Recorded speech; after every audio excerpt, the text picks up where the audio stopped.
Theoretical yield is a fundamental concept in chemistry representing the maximum amount of product that can be obtained in a chemical reaction based on stoichiometry. Here are 6 key steps to unlock the calculation of theoretical yield effectively. 1. Define reactants and products. Identify the reactants involved in the chemical reaction and determine the desired products formed. 2.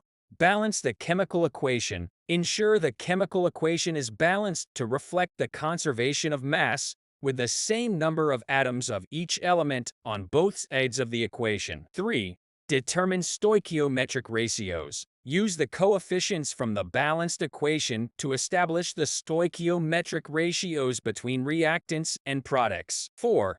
Calculate moles of limiting reactant. Determine the moles of the limiting reactant based on the given quantities or concentrations of reactants. 5. Use stoichiometry to find product moles. Utilize the stoichiometric ratios to calculate the moles of the desired products that can be formed from the limiting reactant. 6.